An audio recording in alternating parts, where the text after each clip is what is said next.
బాబు ఏంది ఇదేందో యాక్సిడెంట్ లా ఉంది సుబ్బయ్య. ఎవడు కొట్టేసిపోయినట్టుందే. సారా పాటకెళ్లే ముందు శవం ఎదురు పడితే చాలా శుభ చూసుకుమా. పాట మందేలే.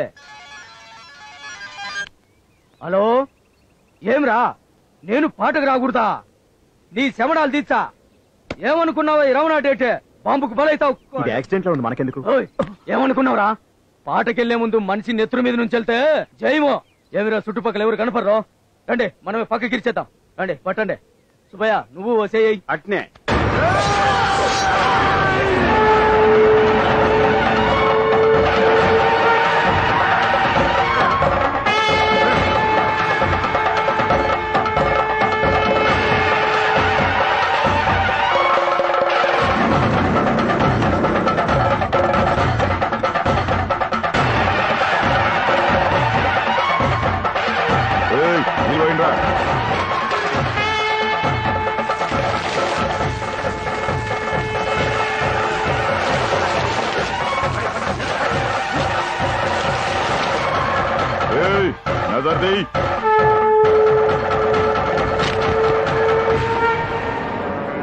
ఇదిగో టాబ్లెట్.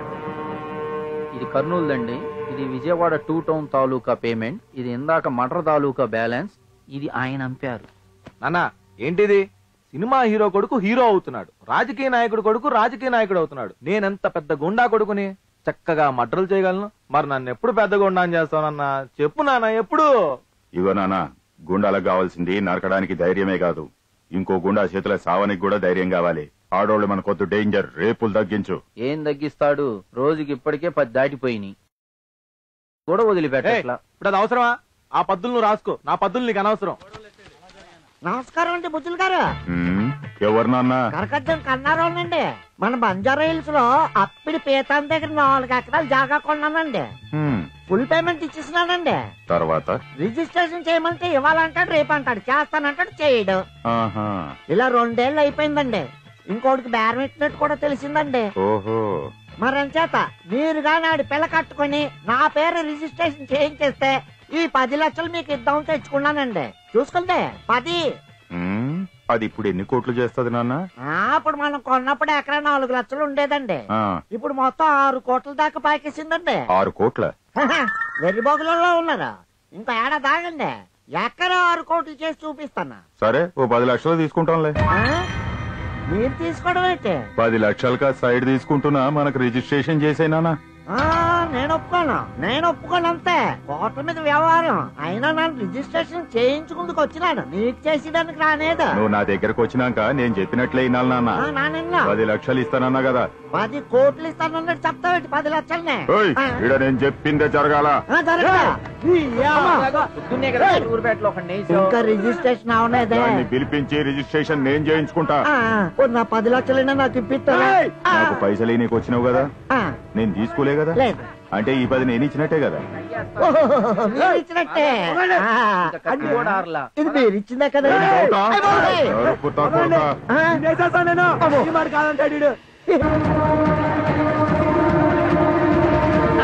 ఏంట్రా మళ్ళీ స్ట్రైకా? తప్పండి.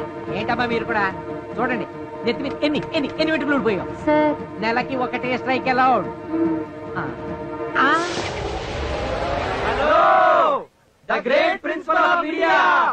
ఆహాహా, మన వాళ్ళు అంత ఎత్తుకి ఎదిగారా? ఎదగలేదు సార్, పైకి ఎక్కారు. ఎక్కారా? ఎందుకు? అక్కడి నుంచి దూకడానికి. ఏ? ఆత్మహత్య చేసుకోవడానికి. ఆత్మహత్య? ఈ ఆత్మహత్యలు ఎవరు కనిపెట్టాడ్రా బాబు? ఒరే 4 monkeys దిగండ్రా బాబు. మా ప్రాబ్లం సాల్వ్ అయ్యే వరకు మేము ఇక్కడ దిగాం. ఇక్కడ నుంచి దూకి ముక్కలై ఆత్మహత్య చేసుకుంటాం. మీడియా వాళ్ళని వెంటనే పిలిపించండి, పేపర్ వాళ్ళందరినీ రప్పించండి, వెంటనే రప్పించండి. మా గురించి పబ్లిసిటీ అదిరిపోవాలి. బయట పడిపోతావేంట్రా? ఒరే, కళ్ళు తిరుగుతున్నాయి, దిగిపోదాం. తాళ్ళు గట్టిగానే కట్టుకున్నాం కదరా. రేయ్, మీ వాళ్ళందరికీ ప్రాబ్లం గానీ మీకేంట్రా ప్రాబ్లం? 2 రూపాయలకి కిలో బియ్యం ఇస్తున్నారు. టీవీలో ఈజీ క్వశ్చన్స్ అడిగి గోల్డ్ కాయిన్స్, పట్టు చీరలు కూడా ఇస్తున్నారు. అలాగే మా విద్యార్థుల కోరికలు కూడా ప్రభుత్వం తీర్చే తీరాలి. ఒక ఎగ్జామ్ పేపర్ లో ఎక్కువ వచ్చిన మార్కులు ఉంటాయి కదండి, వాటిని తక్కువ మార్కులు వచ్చిన వేరే సబ్జెక్ట్ కలిపి ఫెయిల్ అవ్వకుండా పాస్ చేయాలి. ఫైనల్ స్కెచ్ ప్రతి సబ్జెక్ట్ లో 50 గ్రేస్ మార్కులు సబ్సిడీగా ఇవ్వాలి. నెరవేరుస్తామని రాతపూర్వకంగా హామీ ఇవ్వాలి. లేకపోతే మా చావు కారణం ప్రిన్సిపాల్ కేశ సంపద ఆజానుబాహుడే అని మీ మీద లెటర్ రాసి మా జేబులో ఉంచుకున్నాం. దాంతో మేమందరం ఇక్కడి నుంచి దూకేస్తాం. మీకు ఉరి గ్యారెంటీ.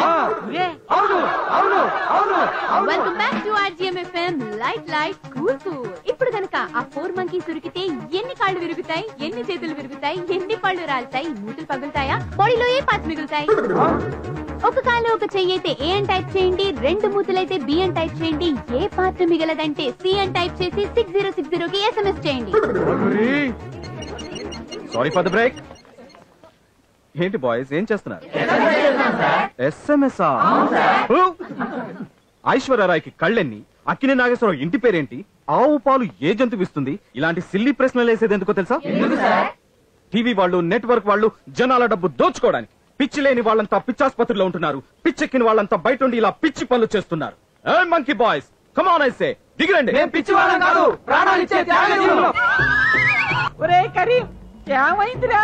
నువ్వెందుకు ఎక్కావురా అక్కడికి? మన కాలేజీలో నాది క్యాంటీన్ తీసేయమంటున్నారు. నాకు ఏం చేయాలో తెలవలే. ఇది కుర్రాలకి చూశాక నాకు దూకేయాలనే ఆలోచన వచ్చింది. అందుకే వాళ్ళకంటే పైకెక్కాను. నేను చచ్చాకైనా నా కొడుకు క్యాంటీన్ ఇవ్వండి. అందుకు ఈ స్టూడెంట్సే సాక్ష్యం.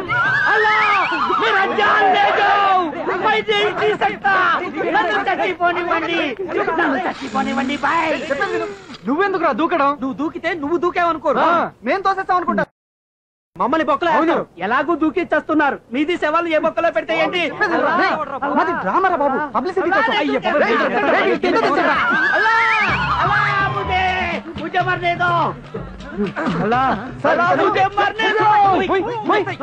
సార్ వీడి పైకి గురికెత్తున్నాడు. మీరు కుప్పిగంతులు అయిపోయారుగా, ఆడు తప్పగంతులు వేస్తా అన్నాడు. నేను సాబ్ సరిగా యాక్ట్ చేశాను కదమ్మా, ఏం తేడా లేదుగా. Very good, super. అతన్ని మీరు దింపలేదు, మిమ్మల్ని దింపడానికి అతనితో నేను ప్లాన్ చేశాను. బయట వాళ్ళు వచ్చి ప్లాన్ చేసేయటం ఏంటండి?